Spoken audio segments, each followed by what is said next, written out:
what that flexion's called? Direct. Good girl. Phew. So now, when you've got your direct flexion, you want to think about indirect flexion, which is your head in or out. Yeah. To be logical to begin with, it's probably easier to ask for a bend in.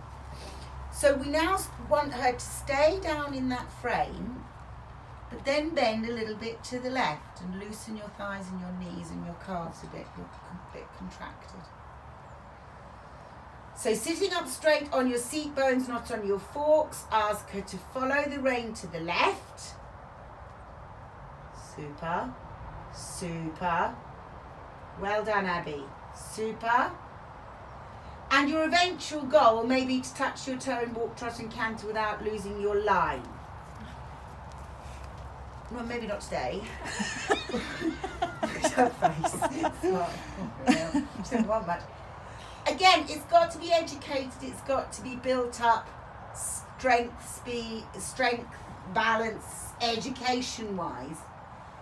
What do you think your limit would be? Where would you choose, if I wasn't sitting here saying a bit more or a bit less, Abby, at what point would you say, this is enough bend? About that. Through what signals from your horse would you say that's enough bend? Well, when you start to lose the outside shoulder. Yes. If the horse becomes contracted, yeah, if she's not yet in a balance to be able to answer the question, and she finds it easy to a point, and then you go an inch more and everything else falls apart, you lose the shoulder, you lose the outline, you lose the rhythm, you lose the balance, there ain't no point in it. But if you go to that point and then you back off a little bit, little by little, that point will move, because you go, oh yeah, I keep my weight back a bit more, I can take my head a bit more to the left. Okay? So when you're asking, now, obviously we don't go there, darling, and we never push her that little bit, because then we'll stay put. But little by little, you'll be able to ask the question and go, oh yeah, a bit more today, or oh, she feels a bit stiff on this side today, I'll work on this. Okay, bend again on the left. Abby, please. Keep your shoulders back. Bend the elbows if you can. And then ask her, yeah, that's it. Give her 2 or 3 strides to think about what's going on and have a chance to react. It's only quite late on where we get it straight away. Good girl.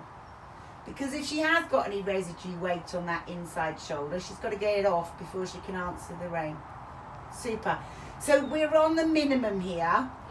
but it's a start. Please change the rein. Now separate your bend from your direction. We discussed, I think it was you last week, where sometimes we're going in a direction where we're not travelling, like in the lateral. So if you always, Abby, turn left again. So what you did there was you turned on the inside rein.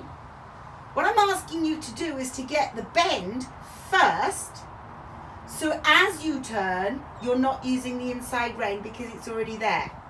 If you're in canter and you pull the inside rein into a pirouette, you can't maintain a canter. So bend left, and then turn left with your right leg. Then you go 50-50 through both reins. Then you bend right before you go right. And if you separate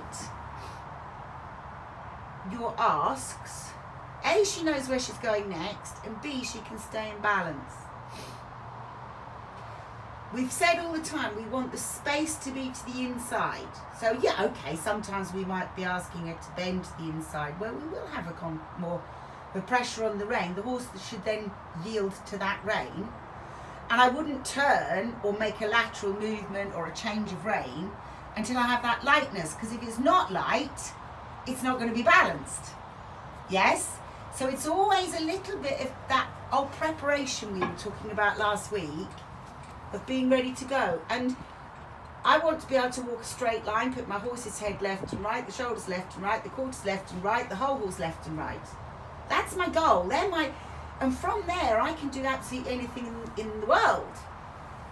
And that's all it is. Dressage is hard enough. Make it simple. So bend to the right. If you break it down into its component parts, it isn't hard. In theory, it's just hard to get through to the horses sometimes. But preparation is a very important part of our work. Super. Good girl. So that's the next bit. So remember, when you first come out, I want more direct flexion. I want long and low. When that's soft, you can then start doing more indirect flexion. And my horse can touch my toe. Yeah? But it's taken me 4 or 5 years to get there. Okay? Then you're thinking, okay, through every turn, every change of direction, I'm preparing to do it. For every transition, I'm preparing to do it.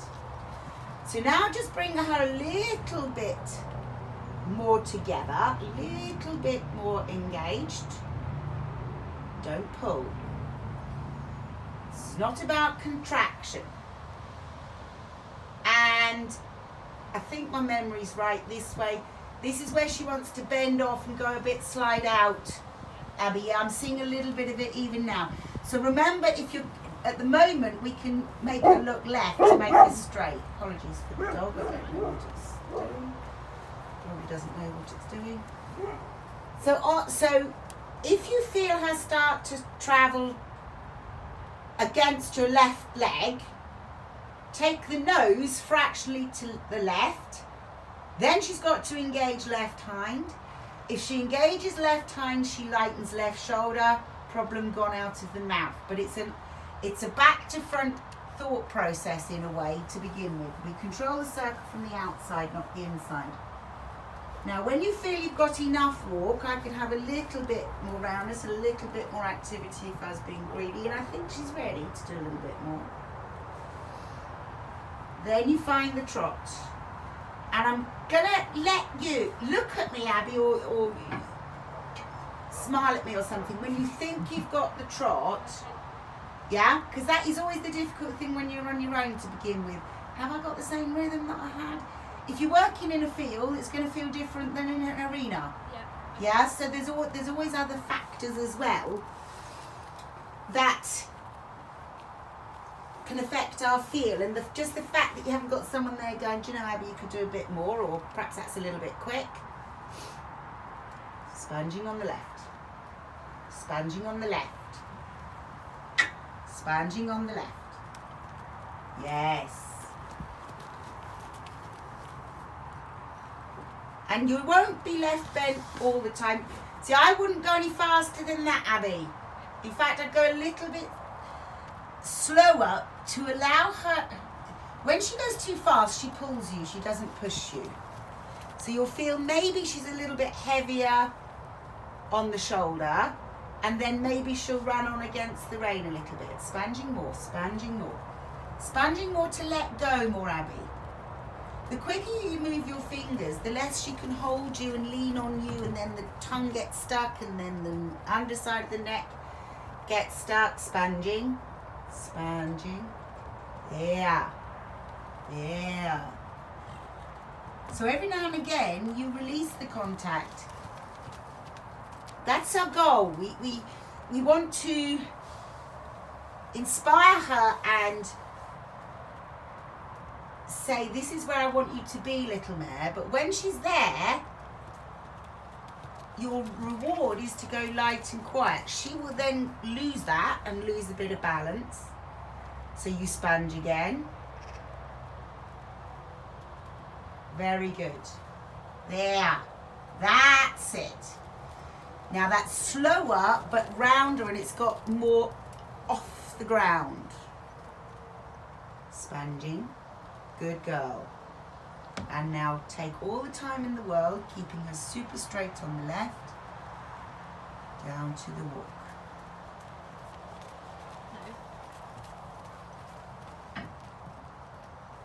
Sponge, relax, relax, relax, relax. So Abby, when you watch this video back, when she was where I wanted her to be, There was a little bit of a mouth opening scenario. That's fine.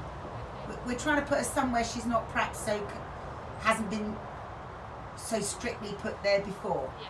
But if you can work the fingers faster, you'll be able to let go quicker.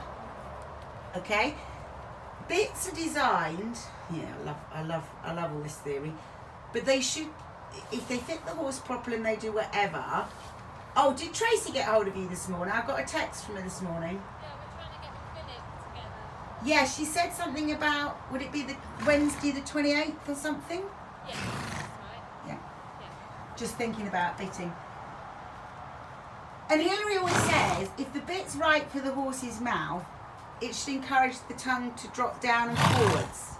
Yeah, in a perfect world, lovely. But you've actually got to, you can't have a steering wheel you don't touch, or a brake you don't touch. Even though in our dressage, our seat is our brake, of course we know that, but come on, real world and all that. Why put a bit in the horse's mouth otherwise, you know? I love all the theory, but you gotta get there as well. And what I'm feeling is if you can just have slightly less of a contact all the time, that will allow her to relax a little bit more. Yeah, okay. Are you with me? Yeah. I feel there's a percentage, Abby, you can correct me if I'm wrong, where you're a little bit holding each other. Yeah? Please don't be frightened to let go, to lose it, to get it back again. Do you see what I mean? Yeah. Yeah? You know, if you stop asking and it all goes horrendously wrong, you can re-ask, or you need to ask more before you can let go. Yeah. Yeah? Now, I thought your rhythm was a little bit quick to begin with. Okay. I thought you weren't brave enough in the transition to keep the outline, which is why she was a bit quick and on the forehand in the first circle or two. Okay? Then you did a cracking job. And when she goes to where I like her to be, she just starts elevating off the ground a little bit more. And you should have the feeling, Abby, when you're in a really super trot, that you're not pushing, you're not pulling, you're almost sitting there doing nothing. Now you won't be, you've got to be monitoring and feeling and at the moment probably riding quite hard to get, not hard, but concentrating and being on a communication line with her quite hard to get to that place. But all the time in my mind when I'm riding, I'm thinking, can I do less to get the same? The answer may be no, not today. Yes? But as a rider, it's much easier to do. How many times do instructors go, more, Abby? How many say less? Now I'm saying quicker to do less, not more pull. Okay? You with me? Happy? Yeah. Can we try again?